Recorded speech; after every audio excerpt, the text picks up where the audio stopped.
बस पाणी पाणी पाणी ला ए पाणी ला पाणी पाणी ला लागला नाही ना थांब थांब लागला लागला राहून दे राहून हॉस्पिटलला जा हॉस्पिटल राहून दे राहून दे राहून दे थांब जा थांब जा थांब गर्दी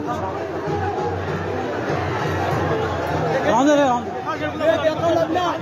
दे ढकलता का म्हणे होता आली नसते होळी आतमध्ये उलटा ढकलायचा नव्हता गेट होळी आली नसते आतमध्ये रागाने येणार देव देव आहे तो आत येणार तो रागा आम्ही ना आणत आहे गपरे गपरे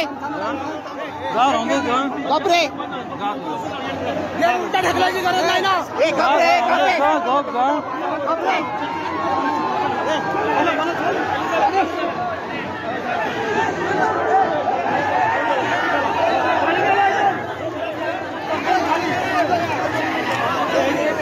हाँ दिला दिला दिला दिला दिला दिला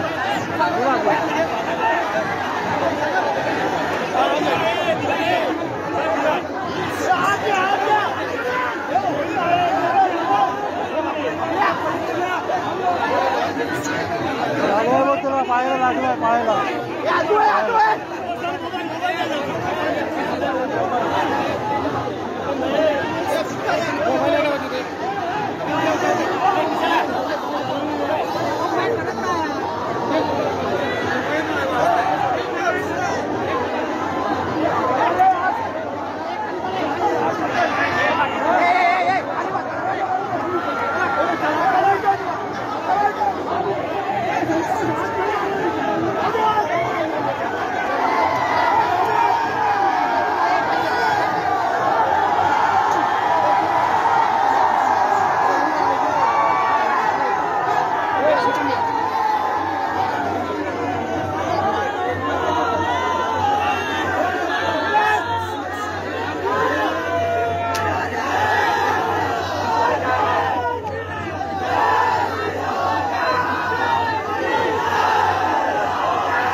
तुम्हारी को अभी अंदर आए तो शक्तानी को पकड़ कर छोड़ने का नहीं किसको भाई सर आने का घंटा कमा तुम्हारा सांगा तुम तैयार देखते हैं क्या होता है येणार ते परत येणार वरती साफ लक्षात ठेवा येणार परत येणार ते आता तो स्टँडपर बिलपर खेचणे का पकड कर याद होतं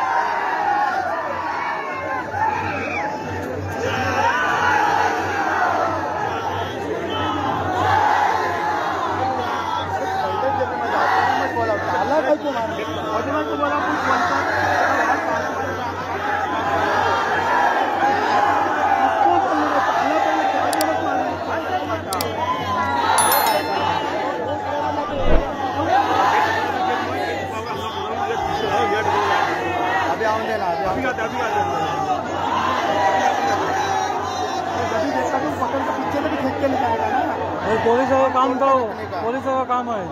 अरे पुलिस क्या पुलिस बड़ा नहीं करना इधर लोग ने काका देखेंगे नहीं गलत बात तयारी रखने का पुलिस या संदर्भात जिल्ह्याच्या मला सगळ्याच नागरिकांना सर्व जाती धर्माच्या नागरिकांना पालकमंत्री म्हणून हीच विनंती करायची आहे ज्या पद्धतीनं कालचा दापोलीतला किंवा राजापूरमधला प्रकार घडला किंवा घडवण्याचा प्रयत्न काही लोक करत आहेत या समाजकंटकांपासून आपण दूर राहिलं पाहिजे। रत्नागिरी जिल्ह्याला एक ऐतिहासिक परंपरा आहे आणि त्या ऐतिहासिक परंपरेचं जतन करत असताना जातीजातीमध्ये धर्माधर्मामध्ये वाद निर्माण होते किंवा संघर्ष होईल अशा पद्धतीचं कृत्य कोणी करू नये ही पालकमंत्री म्हणून माझी नम्रतेची विनंती आहे। कारण ज्या पद्धतीनं हे प्रकार घडत आहेत हे ठीक आहे पोलिसांनी हस्तक्षेप केला किंवा या सगळ्या गोष्टी थांबवण्यात आल्या पण असे वारंवार प्रकार घडू नये यासाठी हे जे कोण घडवत आहे त्यांना देखील अद्दल घडली पाहिजे या मताचा पालकमंत्री म्हणून गेली वर्षभर पाहिलं तर या घटनांमध्ये वाढ झाली. यापूर्वीचे काही वर्ष 10 वर्ष 15 वर्ष पाहिलं तर तशा घटना घडलेल्या नव्हत्या. आता या 2-3 महिन्यामध्ये किंवा या चालू वर्षामध्ये या घटनांमध्ये सातत्याने वाढ होते. मी सांगितलं ना ही सुरुवात कुठून होते त्या मुळापर्यंत आपण पोचलं पाहिजे.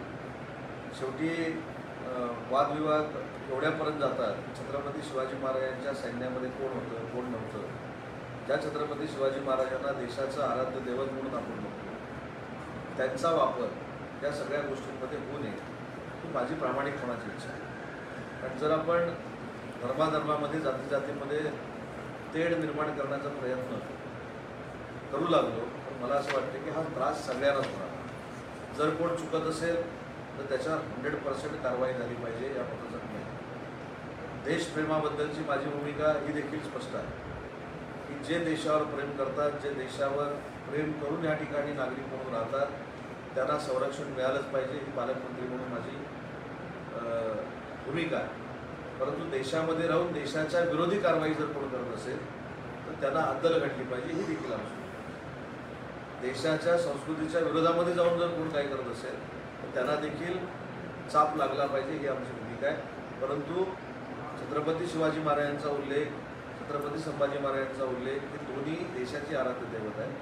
ज्यावेळी अबू आझमींनी छत्रपती संभाजी महाराज आणि छत्रपती शिवाजी महाराज यांना त्रास देणाऱ्या औरंगजेबाचं उदात्तीकरण करण्याचा निर्णय घेतला आणि त्याचं ट्विट केलं तर त्याच्या विरोधात त्याच्या निलंबनाची मागणी करणारा एकनाथ शिंदे साहेबांनंतरचा उदय सामंतच होता हे आपण सगळ्यांनी बघितलं. त्याच्यामुळे जे औरंगजेबाचं उदात्तीकरण करतात त्यांचं तर समर्थन असूच शकत नाही. परंतु जे देशावर प्रेम करतात, आता माझ्याकडे आता खरं यादी नाही पण छत्रपती शिवाजी महाराजांच्या सैन्यामध्ये मुस्लिम बांधव होते की नव्हते हे माझ्यापेक्षा तुम्ही इतिहास सगळ्यांनी वाचलेला आहे. तर मला असं वाटतं की याच्यावर चर्चा होणं हे योग्य आहे असं मला वाटत नाही. आणि छत्रपती शिवाजी महाराजांबद्दल प्रत्येकाला आदर असला पाहिजे, मग तो कुठच्याही जाती धर्माचा असू दे. छत्रपती संभाजी महाराजांबद्दल असला पाहिजे, आपल्या साधू संतांबद्दल असला पाहिजे, राष्ट्रसंतांबद्दल असला पाहिजे. याच्यामध्ये दुमत असण्याचं कारणच नाही. परंतु असे प्रकार घडवणारे कोण आहेत स्थानिक पातळीवरचे या सगळ्या गैरसमजावर नागरिकांनी विश्वास ठेवणे हीच पालकमंत्री म्हणून माझी भूमिका. काही ठिकाणी गुन्हे नक्की दाखल झालेले आहेत, काही ठिकाणी समन्वयाची भूमिका प्रशासनाने घेतलेली आहे, पोलिसांनी घेतलेली आहे. मी आता देखील एक अर्ध्या तासापूर्वी पोलीस अधीक्षकांची राजापूरमध्ये त्या ठिकाणी बोललो. आता इथे शांतता आहे. स्वतः त्या तालुक्याचे आमदार या सणांबद्दल नितांत आदर सरकार म्हणून आम्हाला आहे. त्याच्यामुळे कुठेही कुठचाही सण बंद करण्याचा अपप्रचार कोणी करू नये. रत्नागिरी 24 न्यूज चॅनलला आताच सबस्क्राइब करा आणि शेअर करायला विसरू नका.